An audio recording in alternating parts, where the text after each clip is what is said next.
I used to believe that family meant unconditional support and that being the responsible one would eventually earn me respect, but I never imagined that buying a $900 foreclosure house instead of funding my sister's luxury wellness retreat would expose decades of manipulation and reveal that my own parents had been systematically draining my inheritance while positioning me as the family scapegoat. What they didn't know was that I'd been quietly documenting everything, and their reaction to my independence would become the key to unraveling their entire scheme. Let us know in the comments where you're watching. If this resonated, don't miss out on subscribing because tomorrow I'm sharing something that will completely change how you think about this topic. Are you out of your mind, Autumn? My sister Jade's voice cut through the phone like a blade. You bought a house for $900 instead of helping me? Do you have any idea what you've just done? I stood in the doorway of my new property in Millbrook Heights, keys still warm in my palm, looking at the peeling paint and broken windows of what everyone else saw as a disaster.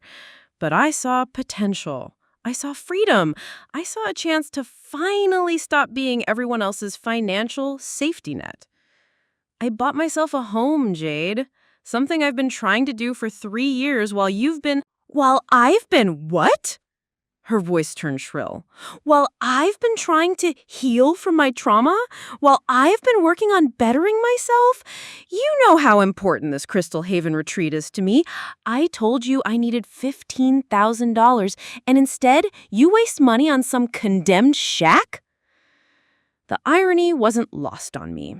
Jade had been healing for the past 5 years, jumping from one expensive program to another, meditation retreats in Sedona, life coaching certifications in Costa Rica, spiritual awakening workshops in Bali. All funded by yours truly, of course. The family's designated provider, the one who worked 2 jobs while everyone else pursued their dreams. Jade, I've given you over $40,000 in the past 2 years alone. You can't keep what? Supporting your family? Being there when we need you? Her voice cracked with what sounded like genuine hurt, but I'd heard this performance before. Mom and Dad are so disappointed, Autumn. They're asking how they raised such a selfish daughter. That word hit like a physical blow. Selfish. For 30 decades, I'd been the opposite of selfish. I'd worked overtime to pay for Jade's college when she dropped out junior year to find herself. I'd covered Mom and Dad's mortgage payments when Dad's construction business hit rough patches.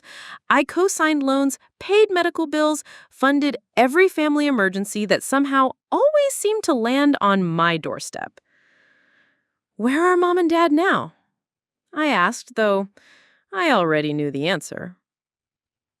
They don't want to talk to you. Dad said you've shown your true colors, choosing some dump over family. Mom's been crying all morning. I looked around at my $900 house, structurally sound despite appearances, with good bones and a foundation that just needed work. Kind of like me, I realized. The seller, Mrs. Pemberton, had practically begged someone to take it off her hands. She was moving to assisted living and just wanted it gone. $900 for a 2-bedroom house with a full basement and half an acre?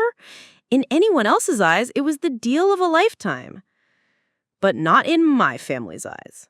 In their world, my money belonged to them. Jade, I need to ask you something. I kept my voice steady. When you went to that retreat in Nashville last month, the one that cost $8,000, did you actually go? Silence stretched between us. Too long, too calculated. What kind of question is that? Of course I went. I have the certificate and everything. What was the name of your instructor? Another pause. Why are you interrogating me, Autumn? This is exactly the kind of suspicious, controlling behavior that's tearing our family apart. I had been an accountant for 12 years. I knew deflection when I heard it. Just like I'd started recognizing other patterns. How family emergencies always coincided with my bonus checks, how my parents' financial crises mysteriously resolved themselves when I wasn't around to help, how Jade's retreat photos never seemed to match the locations she claimed to visit. I'm not trying to control anyone. I'm just trying to understand why me buying a house for less than $1,000 is such a catastrophe when you've spent more than that on a single weekend spa trip. Because it's not about the money, Autumn. It's about priorities. It's about showing up for family. It's about not abandoning the people who love you when they need you most. Love? The word felt hollow coming from her mouth. When was the last time any of them had shown up for me?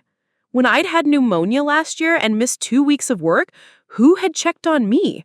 When I'd been passed over for promotion again because I couldn't work the overtime required, overtime I couldn't work because I was always handling some family crisis, who had offered support? I have to go, Jade. I need to assess what needs to be done here. Don't you dare hang up on me. We're not finished discussing this. But I did hang up. For the first time in my adult life, I hung up on a family member. And instead of feeling guilty, I felt something I hadn't experienced in years. Relief. I walked through my new house, stepping carefully around debris and broken glass. The afternoon sunlight streamed through the cracked windows, casting long rectangles across the dusty hardwood floors. It smelled like neglect and abandonment, but underneath that, I caught something else. Possibility. My phone buzzed with a text from Mom. Your father and I are very hurt by your selfishness. Come home immediately so we can discuss this like adults. Then another from Dad. Disappointed doesn't begin to cover it. You've always been stubborn, but this crosses a line. And finally, Jade again. I hope you're happy. You've ruined everything. Don't expect us to be there when you realize what a mistake you've made. I turned off my phone and sat on the front steps of my $900 house. The neighborhood was quiet, tree-lined, with modest homes that looked lived in and loved. It was exactly the kind of place I'd always dreamed of owning. Not fancy, not impressive, but mine. For the first time in 3 decades, I'd made a decision based on what I wanted instead of what my family needed from me. And their reaction told me everything I needed to know about where I really stood in their lives. As the sun began to set over Millbrook Heights, painting the sky in shades of orange and pink, I realized something that would change everything. This wasn't really about a house at all. This was about control, manipulation, and a family dynamic I'd been too close to see clearly. But now, sitting on my own front steps for the first time in my life, I was finally ready to see it all. The next morning, I woke up on an air mattress in my empty $900 house, and for the first time in years, I felt genuinely rested. No phone calls at midnight about emergencies, no texts demanding immediate responses. Just silence and the soft morning light filtering through my cracked but clean windows. But as I made coffee on a camping stove, yesterday's conversations kept replaying in my mind. Something about Jade's reaction felt too rehearsed, too perfectly orchestrated. In 12 years as a forensic accountant, I'd learned to spot inconsistencies, and my family's outrage was riddled with them. I pulled out my laptop and did what I should have done years ago. I started investigating. First, the Asheville retreat Jade claimed to attend last month. Crystal Mountain Wellness Center. Their website showed a beautiful facility, but when I called pretending to be interested in their programs, the receptionist was confused.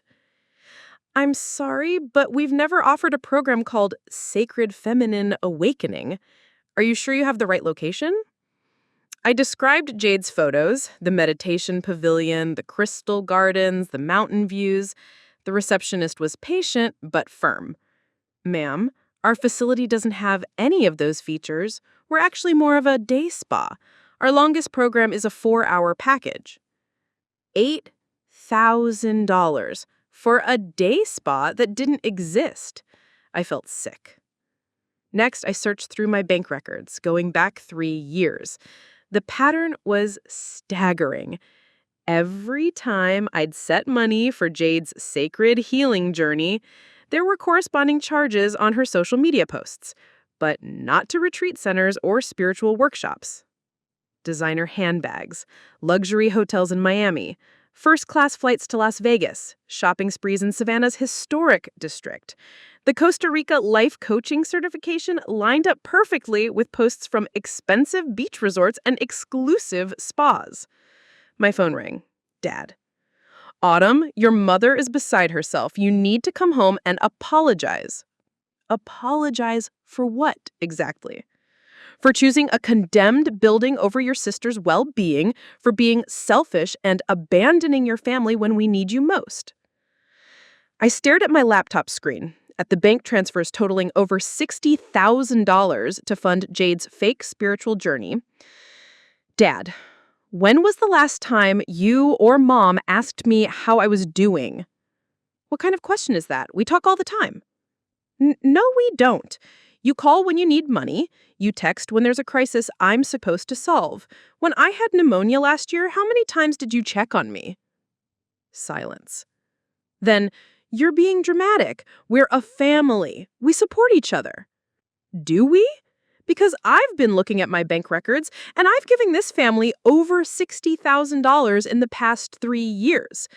How much have you given me? Money isn't everything. You're right. It's not. So why is everyone so upset about me spending $900 of my own money on something that makes me happy? Another pause. That house is a money pit. You'll regret this decision. After he hung up, I kept digging. I pulled up property records for my parents' house in Willowbrook. What I found made my hands shake. They'd refinanced twice in the past 2 years. Not for home improvements or emergencies, but for cash-out refinances totaling over $100,000. The same periods when they'd called me in tears about potential foreclosure, when I'd sent thousands to save the family home. But it got worse. I found social media posts I'd never seen before. Mom and Dad at expensive restaurants, Jade showing off a new car, a BMW I'd apparently helped purchase through her emergency medical fund last winter. Vacation photos from Myrtle Beach during the week Mom claimed she couldn't afford her medications. My family hadn't been struggling. They'd been living off me while maintaining a lifestyle they couldn't afford, then crying poverty whenever they needed more. I called my old college roommate, Nora, who worked in real estate. Autumn, I heard through the grapevine that you bought a place in Millbrook Heights. That's fantastic. You heard about it? Girl, everyone's talking about it. You got the deal of the century. Mrs. Pemberton's place? That house has amazing bones. My colleague was furious she missed out on it. You could flip that property for $80,000 easy, or turn it into the cutest rental. The location alone is worth a fortune. My heart started racing. What do you mean? Millbrook Heights is about to explode. They're putting in that new tech campus just 2 miles away, and the school district is top-rated. Properties there are going to triple in value over the next 5 years. You basically bought yourself a gold mine. After we hung up, I sat in my empty living room, pieces clicking into place. My family wasn't just upset about me being selfish. They were furious because I'd made a smart financial decision instead of handing over money they could spend on themselves. Then, I found the smoking gun. Going through old emails, I discovered a conversation between Mom and Jade from 6 months ago. Gmail had mistakenly copied me on a reply, but I'd been so busy I'd never opened it. Make sure you keep pushing the retreat angle, Mom had written. Autumn always falls for the self-improvement stuff. If she questions it, just cry about your trauma. She'll cave like she always does. Jade's response, already working on it. I found some expensive program in Colorado. If I can get $15,000 out of her, we can finally book that cruise to Alaska you and Dad have been wanting. My trauma. My sister had been weaponizing fake trauma to manipulate me into funding my parents' vacation dreams. But the final email made me physically nauseous. Don't worry about Autumn long term. She'll never get married or have kids. Who'd want someone so boring and responsible? When we're older, she'll have to take care of us anyway. Might as well get what we can now. I ran to the bathroom and threw up. For 30 years, I'd been their retirement plan, their emergency fund, their reliable little ATM who was too boring to deserve love or consideration. They'd systematically isolated me from relationships, criticized every man I dated, convinced me that my worth lay in how much I could provide for them. And the $900 house represented something terrifying to them. Independence, a life they couldn't control, money they couldn't access. I walked back to my laptop with shaking hands and started printing everything. Bank records, email conversations, social media screenshots, property documents, all of it. If they wanted to call me selfish, fine. But they were about to learn that the boring, responsible daughter they'd been using as a personal ATM had kept very detailed records of their own. My phone buzzed with another text from Jade. The whole family is meeting Sunday to discuss your attitude problem. Be there at 2 p.m. or don't bother coming around anymore. I stared at the message, then at the mountain of evidence spread across my floor. They thought they were summoning me for a lecture. They had no idea they were walking into an ambush. For the first time in my life, I was about to stop being the victim of their manipulation and become something far more dangerous, an accountant with a grudge and a paper trail to prove it. I spent the rest of the week preparing for Sunday's family meeting like I was building a legal case, because in many ways I was. Every document organized, every timeline verified, every piece of evidence cross-referenced and printed in triplicate. But more importantly, I had to play the part they expected, the guilt-ridden, apologetic daughter who'd come crawling back. Friday evening, I called Mom. "Oh, Autumn." Her voice was heavy with manufactured disappointment. "I wasn't sure you'd call." I've been thinking about what everyone said. Maybe I was being hasty about the house. The change in her tone was immediate. "Sweetheart, I'm so glad to hear you say that. Your father and I have been so worried. We raised you to be thoughtful and generous, not impulsive." "I know, Mom. I think I might have been stressed from work, not thinking clearly. Maybe I should consider selling it." "That would be very mature of you, honey. And Jade really does need your help with this retreat. She's been struggling so much with her anxiety lately." Mom launched into a detailed description that matched nothing I'd found in my research. According to her, it was a life-changing program for trauma survivors that included intensive therapy sessions with renowned specialists and breakthrough healing modalities. "It sounds expensive," I said carefully. "Well, Jade's worth it, isn't she? She's family, Autumn. Family comes first." "Of course. I just want to make sure I understand all the details before Sunday." "Sunday?" "The family meeting? Jade texted that everyone wants to talk at 2 p.m. A pause. "Oh, yes. Well, it'll be good to clear the air." After I hung up, I called Jade directly. "Autumn! Mom said you called her. Are you finally ready to be reasonable?" "I think so. I've been doing some soul searching, and I realize I may have been selfish. Tell me about Crystal Haven. I want to understand what this retreat means to you." Jade's version of the story differed from Mom's in several key details. The location shifted from Colorado to California. The duration changed from 2 weeks to a month. The specific therapy methods she described didn't match any legitimate treatment modalities I could find online. "It sounds like exactly what you need," I said. "Have you been in contact with anyone from the center directly?" "Oh, yes. My intake coordinator, Serenity Moonbeam, has been so helpful." Serenity Moonbeam. I made a note. "That's wonderful. Maybe I could speak with her too, just to understand the process better?"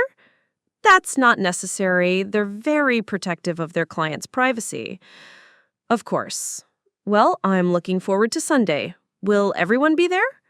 Yes. Mom, Dad, me, and probably Uncle Frank and Aunt Rose. We all need to discuss your priorities. Uncle Frank and Aunt Rose, who conveniently only appeared during family financial discussions, this was escalating beyond what I'd expected. But it also meant more witnesses to what I was about to reveal. Saturday, I drove to Willowbrook Gardens and parked across from my childhood home. For 2 hours, I watched my parents' routine. Dad washing his new truck, a truck he'd claimed insurance had totaled 6 months ago when he asked me for replacement money. Mom tending to her elaborate garden renovation, the same renovation she'd said was desperately needed to maintain property value when she'd requested $5,000 last spring. I followed them to the country club where they had lunch. The same country club where Mom had tearfully told me they'd had to give up their membership due to financial hardship. I took photos of them laughing with friends, looking relaxed and prosperous. That evening, I made one final call to Jade. I've been thinking about tomorrow. Maybe I should bring some financial documents, show everyone exactly where my money has been going. To demonstrate that I'm committed to being more transparent. That's not necessary, Autumn. This isn't about money. But isn't it? Everyone keeps saying I should prioritize family spending over personal spending. I think it would help if we all looked at the numbers together. Look, just come ready to listen and apologize. That's all anyone wants. Sunday morning, I loaded my car with 3 banker's boxes full of evidence: financial records, email printouts, property documents, social media screenshots, even receipts from my surveillance trip to the country club. Everything organized chronologically and color-coded. I also stopped by my new house to pick up something I'd discovered during my cleanup efforts. A folder left by Mrs. Pemberton containing the property's complete history, including recent appraisals that confirmed what Nora told me about the land value. At 1:45 p.m., I pulled into my parents' driveway. Through the window, I could see the family gathering in the living room. Uncle Frank's booming voice carried outside. Aunt Rose's shrill laugh punctuated whatever story she was telling. Jade sat in the center, tissues strategically placed nearby for maximum dramatic effect. I carried in the first box, leaving the other 2 in my car for now. "What's all that?" Dad asked as I set it down by the door. "Just some paperwork. I wanted to be prepared for our conversation." Mom rushed over to hug me. "Oh, sweetheart, I'm so glad you came. We've all been so worried about you." The performance was masterful. Concerned parents, loving sister, supportive extended family, all gathered to help the wayward daughter see the error of her ways. If I hadn't spent the week uncovering their deception, I might have fallen for it again. Before we start, I want everyone to know that I've done a lot of thinking this week. I've realized some things about myself, about this family, about the choices I've made. Jade leaned forward eagerly. "That's so good to hear, Autumn. Growth is painful, but it's necessary." "Exactly. And I've learned that sometimes the people closest to you can enable your worst behaviors without meaning to." Uncle Frank nodded sagely. "Family dynamics can be complicated." They can be. In fact, I've been doing some research this week, trying to understand patterns in family financial relationships. Did you know that financial abuse is one of the most common forms of family manipulation? The room went quiet. Mom's smile flickered. "That's an interesting topic," Auntie Rose said carefully. "But we're here to discuss your impulsive house purchase." Are we? Because I've been wondering if maybe we should discuss some other purchases first. I walked over to the box and pulled out the first folder. Like Jade's retreat expenses over the past 2 years. I've done some fascinating research into the places she's claimed to visit. Jade's face went white. "Autumn, what are you doing?" "I'm being transparent, like you said I should be. For instance, did you know that the Crystal Mountain Wellness Center in Asheville, where Jade spent $8,000 last month, doesn't actually exist? The silence in the room was deafening. Dad cleared his throat. You must have gotten confused about the name. No confusion. I called 17 wellness centers in the Asheville area. None of them offered the program Jade described. But I did find something interesting. I pulled out a stack of social media screenshots. These photos from Jade's spiritual retreat were actually taken at the Grand Resort and Spa in Miami Beach. Room rates start at $400 a night. Mom stood up abruptly. I think you're being very unfair, Autumn. Your sister has been working hard on her personal growth. Has she? Because according to these bank records, in the 3 years since she started her healing journey, she's received over $40,000 from me, but she's never completed a single program, never received a single certification, and has never shown any evidence of actually attending the retreats she claims changed her life. Unless you count the Instagram posts from luxury resorts as evidence of spiritual transformation. Uncle Frank shifted uncomfortably. Now, Autumn, family support isn't always about documentation. You're right. It's about honesty. So let's be honest. I pulled out another folder. Mom, Dad, would you like to explain to Uncle Frank and Anna Rose why you needed me to send you $12,000 to prevent foreclosure last year when public records show you actually did a cash-out refinance for $80,000 that same month? The color drained from Dad's face. Or maybe you'd like to explain why you needed money for car repairs on a vehicle you'd already replaced with insurance money. Or why you required my help with medical bills while maintaining a country club membership you told me you'd given up. I was just getting started, but I could see the panic building in their eyes. They'd expected a guilt-ridden apology session. Instead, they were facing a forensic audit of 3 years of lies. The beautiful thing was, I hadn't even gotten to the good stuff yet. Mom sank back into her chair, her face ashen. Autumn, honey, you're taking things out of context. Context? I opened the second folder and spread photos across the coffee table. Let's talk about context. These are from your Facebook page, Mom. You and Dad at Serenity Bay Resort last month, the same week you called me crying about not being able to afford groceries. Uncle Frank leaned forward to look at the photos, his expression shifting from confusion to disgust. Patricia, what is this? It's not what it looks like, Dad jumped in, but his voice lacked conviction. From where? I pulled out the bank statements. Because according to your financial records, which I obtained legally through my work connections, your only income sources are Dad's Social Security and the cash-out refinances on this house. Refinances that happened right after you convinced me you were facing foreclosure. Jade stood up abruptly. This is insane. You're invading our privacy, stalking you. Stalking you? I followed publicly available information and social media posts you shared willingly. But since we're talking about privacy violations, I reached into my bag and pulled out the printed emails. Let's discuss these messages between you and Mom from 6 months ago. I began reading aloud. Make sure you keep pushing the retreat angle. Autumn always falls for the self-improvement stuff. If she questions it, just cry about your trauma. She'll cave like she always does. Jade's face went from white to red. You had no right to read my emails. Gmail copied me on your reply. I just finally opened it. I continued reading. I found some expensive program in Colorado. If I can get $15K out of her, we can finally book that cruise to Alaska you and Gad have been wanting. Uncle Frank's mouth opened. You've been scamming your own sister? And here's my personal favorite. I pulled out Dad's contribution to the email chain. Don't worry about Autumn long term. She'll never get married or have kids. Who'd want someone so boring and responsible? When we're older, she'll have to take care of us anyway. Might as well get what we can now. The room erupted. Aunt Rose gasped audibly. Uncle Frank started swearing under his breath. But it was Mom's reaction that surprised me most. She started laughing. Not nervous laughter, cold, calculating laughter. Well, I guess the cat's out of the bag. The mask was finally coming off. Patricia, hiss. Don't what, Harold? Don't tell the truth? She already knows everything.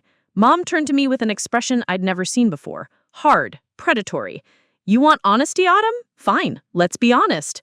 She walked to the window, looking out at the manicured lawn I had helped pay for. You've been our retirement fund since you graduated college, not because we needed the money, because we wanted it. Do you know how boring it was living within our means? Watching our friends take cruises and join country clubs while we sat home counting pennies? I stared at her, this stranger wearing my mother's face. But then you got that job, and you were so eager to help, so grateful to be needed. It was pathetic, really. A grown woman desperate for approval from parents who'd already written her off as a spinster. "Mom," I started, but she held up a hand. "I'm talking now. You want to know the truth? The truth is that you were never the responsible one. You were the easy one, the mark, the daughter who'd never question us because you were too afraid we'd stop loving you." Dad had his head in his hands. "Patricia, stop. Why? She's ruined it anyway." Mom turned back to me. "That house you bought? We looked it up. Do you know what that property is worth? What it's going to be worth?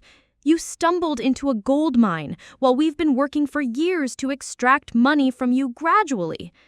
Jade finally found her voice. "Mom, you're making this worse." "Worse? Autumn just destroyed 3 years of careful planning in one afternoon. How can it get worse?" Mom's laugh was bitter now. "You know what the real joke is? We actually convinced ourselves we were being kind, taking money from you gradually instead of all at once, letting you feel useful and needed instead of just taking what we wanted." I felt like I was watching a documentary about sociopaths. You really think you were doing me a favor? Weren't we? When was the last time you dated anyone? When was the last time you made a decision for yourself instead of for this family? We gave you purpose, Autumn. Without us to take care of, what would you have? That pathetic job? That empty apartment? No friends, no hobbies, no life? The cruelty was breathtaking. But what shocked me more was how wrong she was. "You want to know what I have?" I stood up and walked to my car, returning with the third box. I have documentation of wire fraud, mail fraud, and elder financial abuse. I have evidence of charity fraud from Jade's fake foundation. I have proof of insurance fraud, tax fraud, and identity theft. I dumped the contents on the coffee table. I also have the contact information for Detective Sarah Martinez at the Millbrook Heights Police Department, who specializes in family financial crimes. The room went silent except for Uncle Frank's sharp intake of breath. "You're bluffing," Dad said weakly. I pulled out my phone and showed them the screen. "Detective Martinez is expecting my call at 6 p.m. today. I told her I was giving my family one chance to come clean before filing formal charges." "You wouldn't turn in your own family," Jade whispered. "Wouldn't I? You just spent the last 10 minutes explaining how I'm pathetic, boring, and unlovable. You've stolen over $60,000 from me. You've lied, manipulated, and emotionally abused me for years. What exactly do I owe you?" Mom's composure finally cracked. "You can't do this to us. I'm your mother." "No, a mother protects her children. She builds them up instead of tearing them down.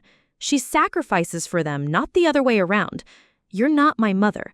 You're a con artist who happened to birth me." I looked around the room at their faces. Dad, defeated and ashamed. Jade, terrified and calculating. Mom, furious that her long game had been exposed. Uncle Frank and Aunt Rose, horrified witnesses to a family implosion. Here's what's going to happen. You have until 5 p.m. to decide. Option 1, you pay back every penny you've stolen from me, with interest. You get jobs, real jobs, and you never contact me again unless it's to make a payment. Option 2, I call Detective Martinez and let the legal system sort this out. "We don't have that kind of money," Dad protested. "Then get it. Sell the house. Cash out your retirement funds. Cancel your country club membership and your cruise reservations. Liquidate whatever you need to liquidate. This property is worth 3 times what you owe on it. You'll have plenty left over to start your new, honest life." "And if we refuse both options?" Mom's voice was ice cold. I smiled for the first time all day. Then I called Detective Martinez, file complaints with the FBI's Financial Crimes Unit, and make sure that every penny you've stolen becomes evidence in a federal case. You'll be explaining your luxury lifestyle to a federal judge instead of to me. I gathered up my evidence and headed for the door. Oh, and about my boring, empty life, I start my new job as Regional Finance Director at Henderson & Associates tomorrow. 60% pay rise, full benefits, and they're paying my relocation costs. Turns out, having a spotless credit history and a reputation for financial responsibility opens doors. I paused at the threshold. I also have a date Friday night with Tom Brennan, the contractor who's helping me renovate my house. He thinks my independence is attractive. Imagine that. The last thing I saw before I left was Mom's face, twisted with rage and disbelief. For 30 years, she'd convinced me I was lucky to have their love. Now she was learning that she'd been lucky to have mine. And that luck had finally run out. 6 months later, I stood in my renovated kitchen, watching the sunrise through windows that now had proper frames and gleaming glass. The $900 house had transformed into something beautiful. But more importantly, so had I. My phone rang at exactly 7 a.m., as it had every Monday for the past 4 months. Autumn? It's Dad. I have this week's payment ready. How much? $850. Same as always. I logged the payment in my spreadsheet. After legal fees and interest, they owed me $73,400. At their current payment rate, they'd be done in approximately 6 years. They'd chosen option 1, barely, and only after Uncle Frank threatened to disown them if they dragged the family name through a federal trial. How's the job search going? I asked, though I already knew the answer from the employment verification forms they were required to send me monthly. Good. Patricia got hired at Riverside Medical Center, filing insurance claims. I start at Hammond Construction next week. Real jobs. For the first time in their lives, my parents were working instead of scheming. The irony wasn't lost on me that Mom had ended up in a position where she'd have to deal with the kind of insurance fraud she'd previously committed. And Jade. She's struggling. The restaurant job isn't what she's used to. Jade had lasted 3 weeks at her first job before getting fired for refusing to work weekends. She'd managed 2 months at the second job before quitting because the manager was toxic. She was currently on job number 4, serving tables at a family restaurant in downtown Millbrook Heights. The fake charity had been dissolved, and she'd had to pay restitution to the 17 people who donated money thinking they were helping underprivileged students. The humiliation of having her fraud exposed publicly had been almost worse than the financial consequences. That's not my concern anymore, Dad. As long as the payments keep coming, what she does with the rest of her life is up to her. Autumn, I know you're angry, but she's still your sister. No, she's not. Sisters don't conspire to manipulate and steal from each other. Jade is someone who happens to share some DNA with me. That's all. I'd learned to set boundaries without guilt. It had taken months of therapy with Dr. Rebecca Chen, but I'd finally understood that cutting off toxic family members wasn't cruel. It was self-preservation. After hanging up, I walked through my house, still marveling at the transformation. The hardwood floors gleamed with fresh stain. The walls wore soft colors I'd chosen because I liked them, not because they'd hide wear and tear from visitors who only came when they needed something. Every room reflected my taste, my choices, my life. The basement had become my home office, where I ran my new consulting business. After word spread about my forensic accounting skills and the dramatic way I exposed my family's financial crimes, other families started reaching out. People who suspected financial abuse, who needed help untangling complex family fraud, who wanted someone who understood the emotional devastation of discovering that love had been weaponized against them. I'd found my calling in helping others escape the same trap I'd been caught in for years. My doorbell rang, and I smiled, knowing exactly who it would be. Tom Brennan stood on my front porch, holding 2 coffee cups, and wearing that crooked grin that had charmed me 6 months ago. "Morning, beautiful. Ready for the big reveal?" Today was the day we were finishing the back patio, the final piece of my home renovation. Tom had become far more than just my contractor over the past months. He was the first man I dated who wasn't intimidated by my independence, who didn't see my success as something that needed to be managed or diminished. Let me grab my jacket.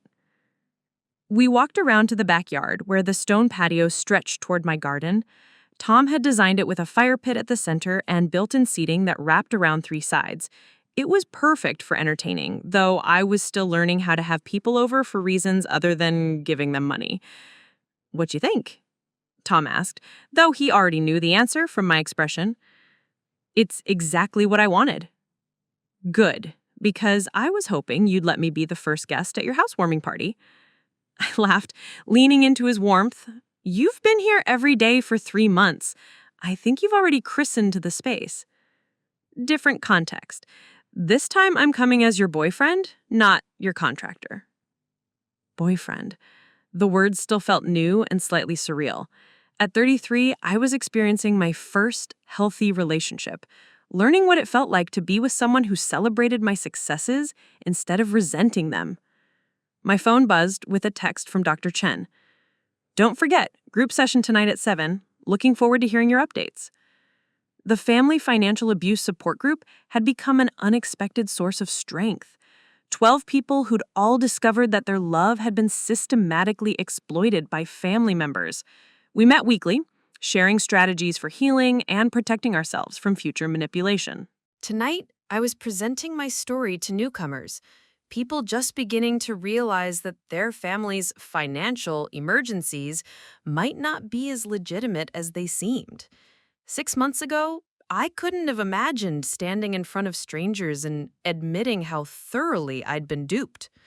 Now, it felt empowering to help others avoid the same trap.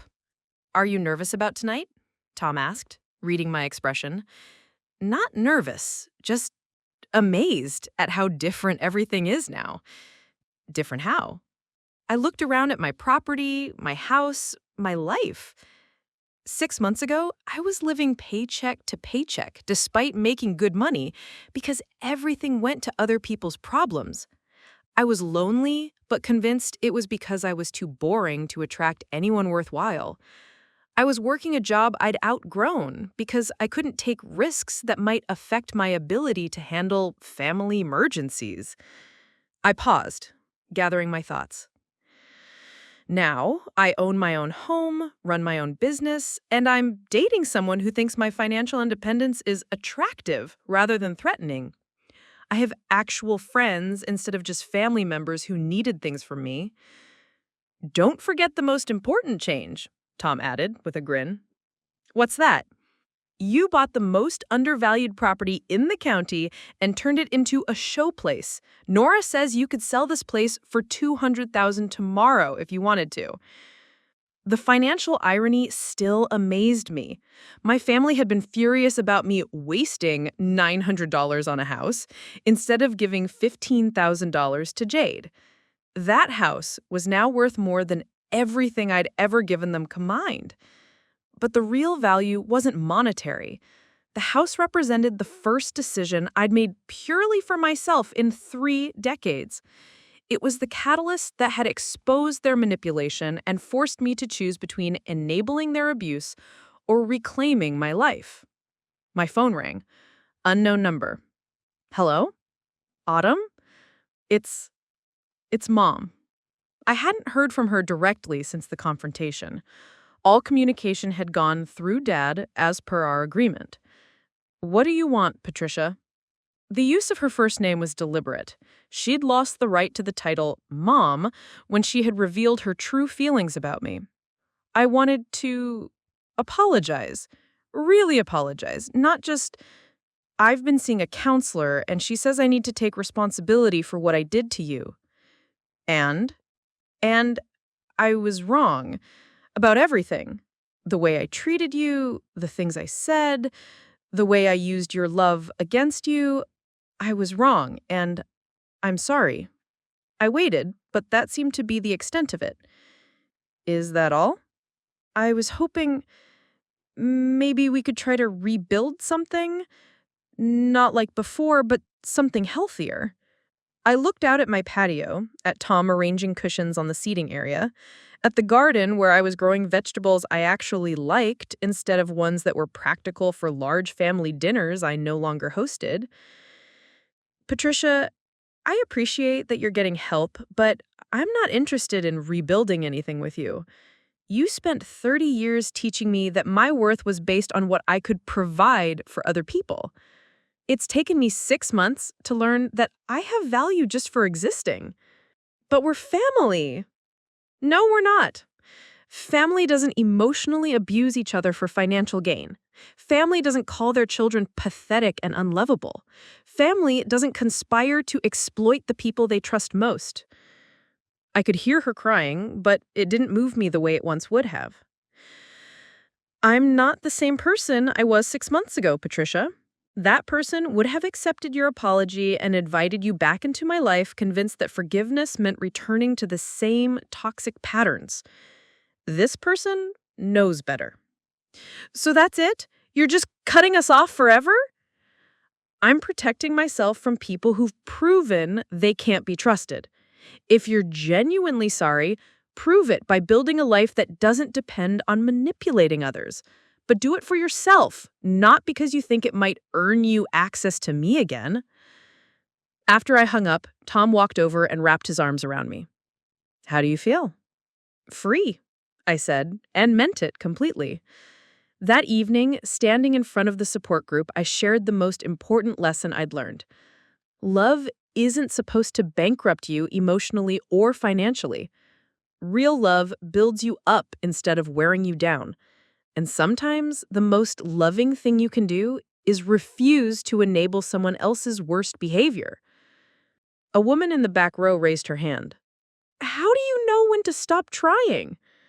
I thought about my $900 house, about the family that had called me selfish for choosing independence, and about the life I'd built after walking away from their manipulation. When helping them requires destroying yourself. When their love comes with a price tag. When you realize that the person you're trying to save doesn't actually exist. They're just a mask worn by someone who sees you as a resource instead of a human being. I looked around the room at faces I recognized. People who'd found the courage to reclaim their lives from family members who exploited their love.